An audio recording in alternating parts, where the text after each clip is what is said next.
Salary কখনোই fixed amount বলবা না, সবসময় ধরো 30 থেকে 35 হলে আমার জন্য সুবিধা হয়, এইভাবে টেকনিক্যালি কথা বলবা। ঠিক আছে? সো একবার যদি তুমি ধরো একটা স্যালারিতে তুমি একটা কোম্পানিতে ঢুকে গেছো, পরে এই কোম্পানিতে ঢুকার পরে স্যালারি বাড়ানো এইটা পৃথিবীর অষ্টম আশ্চর্য।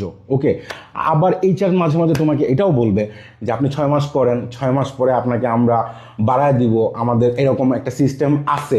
ভাই বিশ্বাস করো, এগুলো মোলা। এইচআরের কাজই হচ্ছে, ওর কেপিআই হচ্ছে মোলামুলি করা। যখন তোমার জিজ্ঞেস করবে হোয়াট ইজ ইউর এক্সপেকটেশন, কখনোই এইটা ভাববা না যে আমি ফ্রেশার, আমি নতুন জয়েন করব, কিছু একটা দিলে আমি জয়েন করে ফেলবো। ওকে, তোমার একটা লাইফস্টাইল আছে, সো তুমি আগে ওই কোম্পানিটা সম্বন্ধে স্টাডি করবা, জানবা।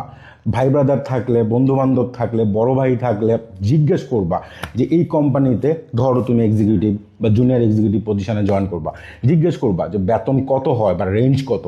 এবং গ্লাসডোর নামে একটা সাইট আছে, ওইখানে সার্চ দিবা, ওইখানে বিভিন্ন কোম্পানির রিভিউ পাবা। কখনোই নিচের দিকে তাকাবা না, সবসময় তুমি ধরো তুমি 25 হইলে জয়েন করবা, তুমি ফ্রেশার, সবসময় 35 চাইবা।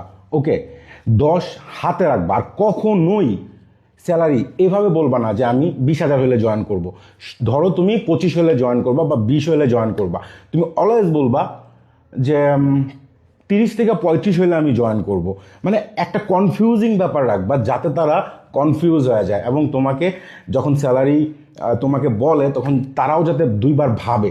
আর ভাই এইচআর এখনকার বাজারের এইচআর অনেক মোলামুলি করে। সো এইচআর যখন মোলামুলি করবে তোমাকে এরকমও বলতে পারে তাহলে আমরা জবটা অন্য কাউকে আমরা কমে পাইয়া গেছি। সো বলবা তখন ইটস ওকে, আমার বাজেট এরকম। প্রত্যেকটা কোম্পানির একটা বাজেট থাকে। ওকে, তোমার আগে বা এখন যারা জব করতেছে তাদেরকে একটা স্যালারি পে করতেছে, একই অফিসে, সেম অফিসে। ধরো তুমিও এক্সিকিউটিভ, আমিও এক্সিকিউটিভ, আমাকে দিতেছে ধরো 30, তোমাকে দিতেছে 20।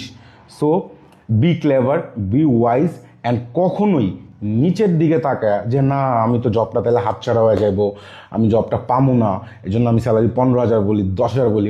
যা নিবা নগদ নিবা, ঠিক আছে? Are always M high. Okay.